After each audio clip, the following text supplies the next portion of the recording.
And now, how the kids get punished? Baby, you take that iPad and that iPhone, they be ready to call the police on you. I'm not making fun of it, but I'm telling you, you take them phones and them iPads from them children, girl, they ain't gonna make it to the next day. Oh, my life, be waiting for you.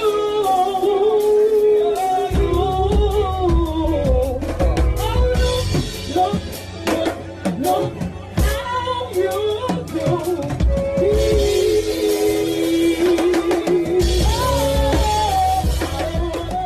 Well, hello there, love bugs. Look, I'm getting ready to go to bed, okay? I gotta work in the morning.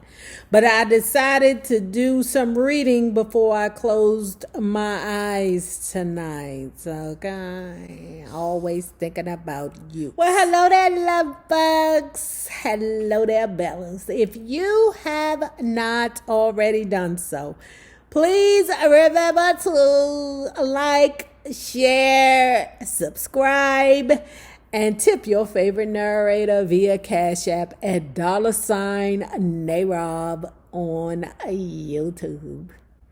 And if you are not already a part of this book club, please hit the Patreon link below and or the join button here on the YouTube. And for a monthly fee of $5, you can, yes, you'll be privy to all the shenanigans before the YouTube gets it, if the YouTube gets it. Now, let's continue reading Brother Ray. Mama had a dual problem in dealing with me. She wanted to treat me like an average boy, and she often did. On the other hand, the folk living round us were convinced that she was some sort of witch inflicting pain upon me. You can appreciate how much pressure was on her.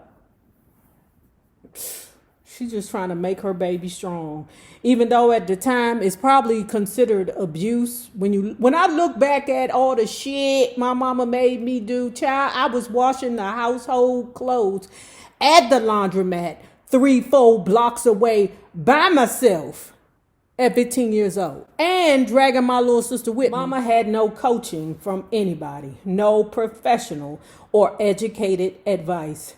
This was a little old country town, and like I said, I was the only blind person there.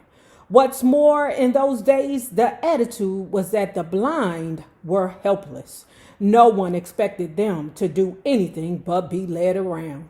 So you can imagine how strong Mama had to be and how intelligent to fight against this outlook and allow me to go out on my own.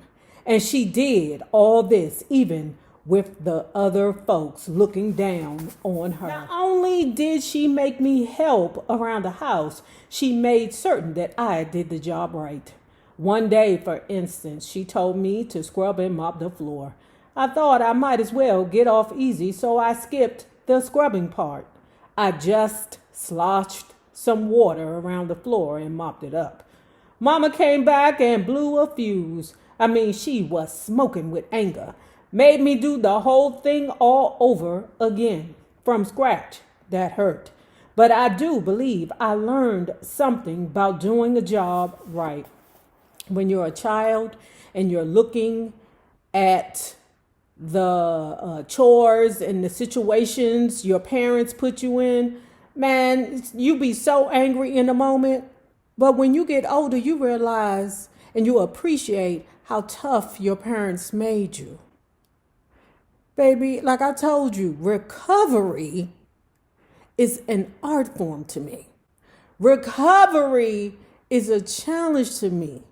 Whenever I fall, it's a challenge for me to get back up quickly. Mama was big on those sort of lessons. She knocked them into my brain with a sledgehammer. She had no choice. I wasn't an easy kid. I was as stubborn and mischievous as any other boy. So she treated me like a naughty puppy and rubbed my nose in my own mistakes. The woman never let me get away with anything just 'cause I was blind. I was treated like I was normal. I acted like I was normal, and I wound up doing exactly the same things normal kids do. So remember in the movie, y'all, when the little boy fell down and he called out for his mama, and his mama was right there watching him, and he figured out on his own how to complete the task. And the mother was so proud of him. The little boy knew the whole time that the mama was right there. And he knew in the movie, just like how Ray Charles is explaining in the book, that his mother just wanted him to be stronger. You're not going to have no handicap just because they tell you you're a handicap. You're going to figure it out. I went to Shiloh Baptist Church in Greensville every Sunday of my childhood. I never was what you'd call extra religious. I'm still not. I went 'cause Mama made me. Even though she was never that hard on my case, we had what was called BYPU, Baptist Young People's Union. And we'd sing and mess around and learn our little Bible stories. To me, church was like listening to music at Mr. Pitt's Cafe and fooling around in the fish fries. Only difference was that I couldn't leave when I wanted to. It was just part of life, part of growing up in the country. I accepted it because it was there. I never expressed my opinion about church because I wasn't asked for it. Word. I was a kid. And in the woods, little children were taught to be seen and not heard. Everything after Gen X is, if you see me, I know you can hear me. That's why I don't talk to these young people. These young people crazy. Now, it's some out there that are still respectful. And I would find that the majority of the ones that are still respectful and are down here in the South. North, I love you. Shouts to La Vista, to the north. I love you. Washington, D.C. I love you. But y'all own one right now. How the hell you live next door to the whitest white person in the entire white world and they still popping outside? That is crazy. I never expressed my opinion about church because I wasn't asked for it. I was a kid, and in the woods, little children were taught to be seen and not heard. Yeah, that was a very popular expression in Greensville. That was Mama's philosophy. And let me tell you, she wasn't shy about enforcing it. Don't ever forget, not only was the South old-fashioned, but blacks in the South were also extremely old-fashioned. Older folk just didn't let kids butt in with their little opinions. When you were punished, chances were it'd sting. Nowadays, a kid might be sent to his room, but when he gets there, he finds a TV, a stereo, a radio, and 3 dozen toys. Bullshit, the baker. Not in my mama house. Oh, I was sent to my room, but all electronics disappeared. And now, how the kids get punished? Baby, you take that iPad and that iPhone, they be ready to call the police on you. I'm not making fun of it, but I'm telling you, you take them phones and them iPads from them children, girl, they ain't gonna make it to the next day. Niggas be ready to run away and call the pigs. On the other hand, adults in Greensville also showed respect for kids. You rarely heard a grown-up curse in front of a child. For example, kids were taught to mind their manners, all right, but as far as I could tell, the older folks set a decent example. Baby, Gen X is the last of that, baby. Second year at school was a whole different story. I was relaxed, and I was even happy to be there. By then, I had my own friends. I knew everybody, and everybody knew me. They gave me a nickname, Foots, though I don't remember exactly where that came from. That second year, even the Christmas vacation worked out. The whole staff got together, chipped in, and raised enough bread to buy me a round-trip ticket home. Main feature was my music instruction. For the first time, I got formal lessons, learning little exercises and classical pieces I took to right away.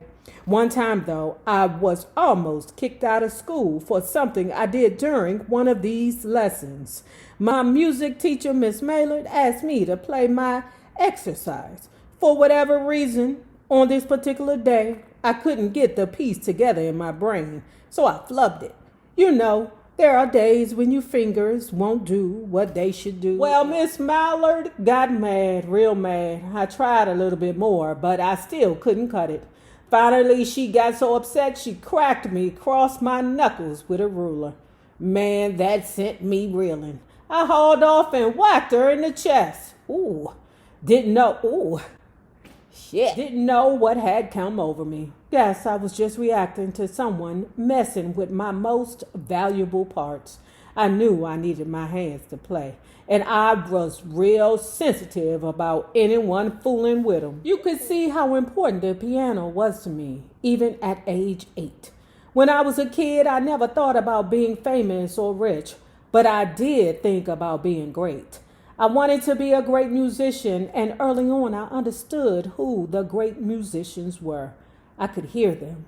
From the earliest days listening to Mr. Pitt back home, I was interested in winning the respect of genuine musicians. High standards had been set for me.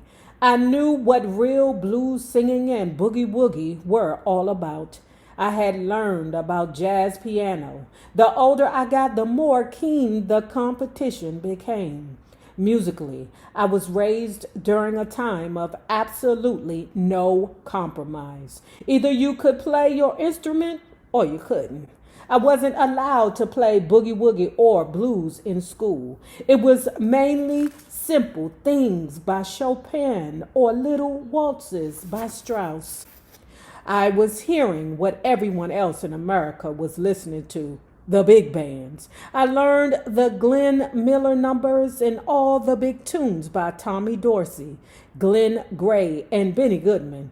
I liked them fine, and I was interested in studying the arrangements and hearing how the different sections, the horns, the reeds, the rhythm, were doing different things. Now, you didn't find no Muddy Mississippi Blues on the radio. That music was available only on what we call race records. But those low-down sounds were things I already knew. They were as much a part of me as my nose, my teeth, or the hair on my head. These other sounds were new, and I was pleased to pick them up and learn them. One cat in particular knocked me out. They always talk about Benny being such a great clarinetist, but to me, he wasn't in the same category as my man, Artie Shaw.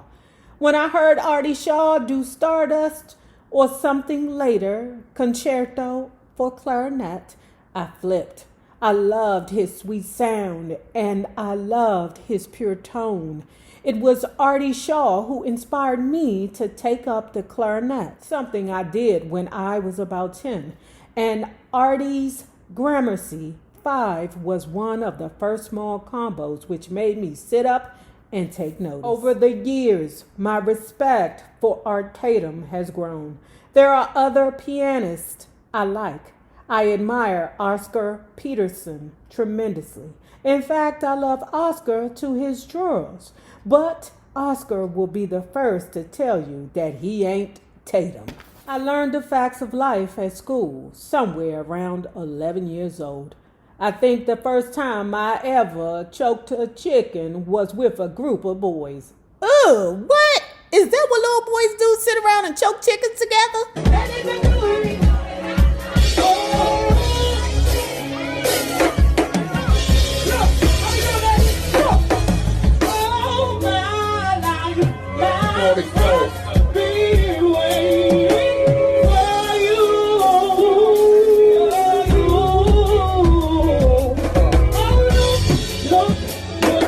no.